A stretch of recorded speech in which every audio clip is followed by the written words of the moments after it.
We are entering into the 10th Hebrew month. It is the month of Tevet. It begins at sundown, December 20th. So the first full day of Tevet is December 21st. The Hebrew tribe associated with Tevet is Dan. We see Dan's birth and him being named in Genesis chapter 30, verse 6. Then Rachel said, God has judged and vindicated me and has heard my plea and has given me a son through my maid. So she named him Dan. He judged. His name means judge and he represents justice. The tribe of Dan, they played a key role in Israel's wilderness journey. They were the rear guard, so they were the ones that guarded the rear. We see that in Numbers chapter 10, verse 25. So then the standard of the camp of the children of Dan, the rear guard of all the camps, set out according to their armies. So they were the ones to ensure the protection and the order during their travels, right? They were the tail of the camp. So Dan provided protection, he provided vengeance, he provided strategic authority because he is the rear guard. And we see that in the Lord, right? We see that the Lord himself is our rear guard. He protects us from what we cannot see. We see that in Isaiah chapter 52, verse 12. For you will not go out in a hurry as when you left Egypt, nor will you go in flight, fleeing as you did from the Egyptians, for the Lord will go before you, and the God of Israel will be your rear guard. So we even see in Exodus, when they were fleeing from the Egyptians were chasing them, that the Lord, as he was leading them as a pillar of cloud, that cloud went from in front of them and removed and went to the back of them. And that cloud became their rear guard. It was that cloud in the presence of God, or the angel of the Lord, I believe that some translations read it as. But it's the angel of the Lord that protected them. It guarded them. It separated them from the camp of the Egyptians. So all night, one camp could not go to the other. Not only that, the cloud provided darkness to their enemies, but it provided light to them in the night, right?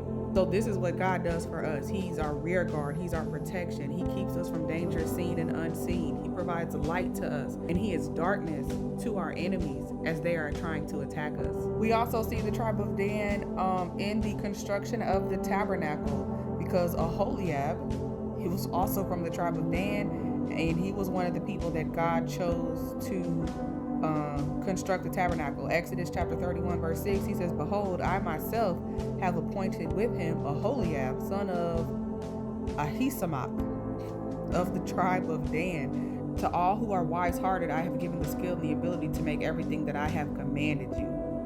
So the Hebrew tribe of Dan is also associated with wisdom and skill and ability, right? When Jacob blessed the tribes in Genesis chapter 49, he said of Dan will judge his people as one of the tribes of Israel. Dan will be a viper on the road, a horned snake in the path that bites the horse's heel so its rider falls off backward, right? So all vipers are serpents, but not all serpents are vipers. But vipers are the most dangerous type.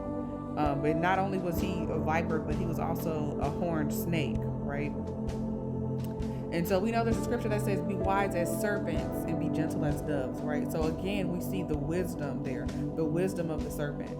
And then we see the wisdom because if the enemy is the snake, if the enemy is the serpent, if the enemy is the deceiver, and he's the one who deceives the whole world, it requires a certain amount of wisdom to do that. And so we see that Dan, when he is when Jacob is blessing the tribes and he's blessing Dan, it's saying that Dan is so wise, Dan is so strategic that in order to take out the rider, he didn't even touch the rider. He used strategy to be able to bite the heel of the horse so that the rider would fall backwards off of the horse. So that's strategy. That's wisdom and strategy.